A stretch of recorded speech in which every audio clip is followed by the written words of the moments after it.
आज के इस क्लास में हम बताने वाले हैं कक्षा 8 के विज्ञान से अध्याय 12 बतलाएंगे और इसका नाम है पौधों और जंतुओं का संरक्षण यानी जैव विविधता। तो इसके सभी प्रश्न और उत्तर को हम बतलाएंगे। आप लोग वीडियो को शुरू से लेके अंत तक देखिए और चैनल पर नए तो हमारे चैनल को सब्सक्राइब करके घंटी को बजा दीजिए। तो चलिए अब प्रश्न को पढ़ लेते हैं। तो यहाँ पे पहला प्रश्न है कि जैव विविधता से आप क्या समझते हैं। तो इसका उत्तर हम लिखेंगे कि किसी स्थान विशेष में पाए जाने वाले जीव जातियों की समृद्धता को उस स्थान की जैव विविधता कहते हैं। तो समझ गए होंगे ये कि किसी स्थान यानी कि किसी स्थान के विशेष में पाए जाने वाले जीव जातियों की समृद्धता को क्या कहते, उसके स्थान को जो हम जैव विविधता कहते हैं। उसके बाद दूसरा प्रश्न है हमें जैव विविधता का संरक्षण क्यों करना चाहिए।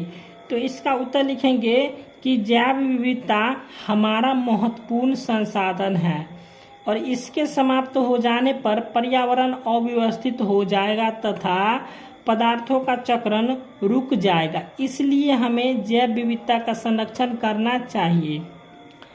तो ये समझ गए। चलिए अब हम प्रश्न संख्या 3 को बतलाते हैं।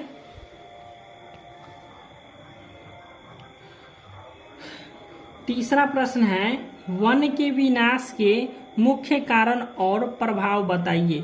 तो वन के विनाश के पहले हम मुख्य कारण बतलाते हैं, उसके बाद हम प्रभाव बतलाएंगे। ठीक है। तो यहाँ पे चलिए वन के विनाश के कारण को पहले हम बताते हैं। यहाँ पे पहला हो जाएगा वन विनाश के कारण वृक्षों की अवैध कटाई। ठीक है। तो ये हो गया वन विनाश के कारण। उसके बाद दूसरा हो गया उद्योगों की स्थापना। उसके बाद तीसरा हो गया कृषि क्षेत्र का विस्तार। अब वन विनाश के हम बतला दिए। अब यहाँ पर बतलाएंगे वन के विनाश के प्रभाव। तो इसके लिखेंगे हम कि स्थानीय जलवायु परिवर्तन। उसके बाद हो जाएगा मृदा अपरदन यानी मिट्टी का कटाव। उसके बाद मरुस्थलीय कारण, जहाँ पे पानी नहीं पड़ता हुआ क्या हो जाता है, मरुस्थलीय हो जाता है, सूख जाता है।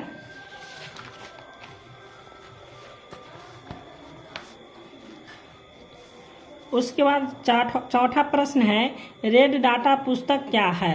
तो इसका उत्तर लिखेंगे हम कि रेड डाटा पुस्तक वह पुस्तक है जिसमें संकटग्रस्त जीव जंतुओं की सूचीबद्ध किया जाता है। तो उसे क्या कहते हैं, रेड डाटा पुस्तक कहते हैं। पांचवा प्रश्न है प्रवास से आप क्या समझते हैं। तो इसका उत्तर लिखेंगे कि विपरीत मौसम में जीवधारियों को अपने मूल आवास को छोड़कर सुधर स्थान पर जाकर अस्थायी रूप से बसना जो है सो प्रवास कहलाता है। उसके बाद छठा प्रश्न है अभयारण्य एवं राष्ट्रीय पार्क से क्या तात्पर्य है। अपने राज्य के किन्हीं 2 अभयारण्यों के जो है सो नाम लिखिए।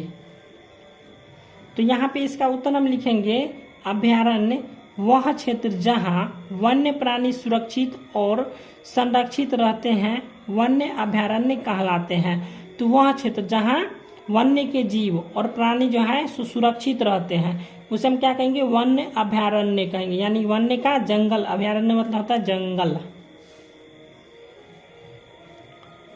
उसके बाद यहाँ पे पहला है कांवर पक्षी विहार का है, बेगूसराय यानी कि बिहार में। उसके बाद दूसरा जाएगा गौतम बुद्ध अभयारण्य है गया यानी कि बिहार में। ठीक है। तो ये हो गया अभयारण्य। ठीक है। अब राष्ट्रीय पार्क को बतलाते हैं। तो राष्ट्रीय पार्क हो जाएगा ऐसा क्षेत्र जहां जीव जंतु को देश की प्रशासन प्रणाली द्वारा संरक्षित कराया गया हो, राष्ट्रीय पार्क कहलाता है। ठीक है। ऐसा क्षेत्र जहां जीव जंतुओं को देश की प्रशासन प्रणाली द्वारा जो है सो संरक्षित किया गया हो उसे हम क्या कहेंगे, राष्ट्रीय पार्क कहेंगे।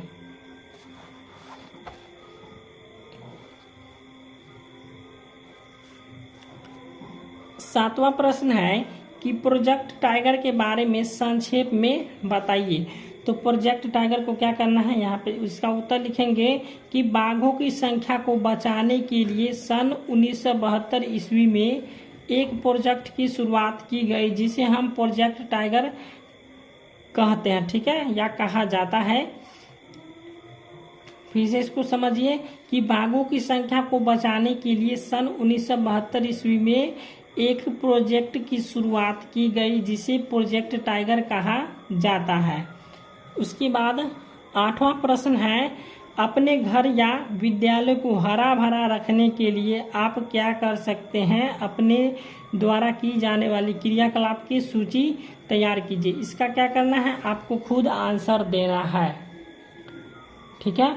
तो वीडियो अच्छा लगा हो तो वीडियो को लाइक कीजिए और चैनल को सब्सक्राइब कर दीजिए।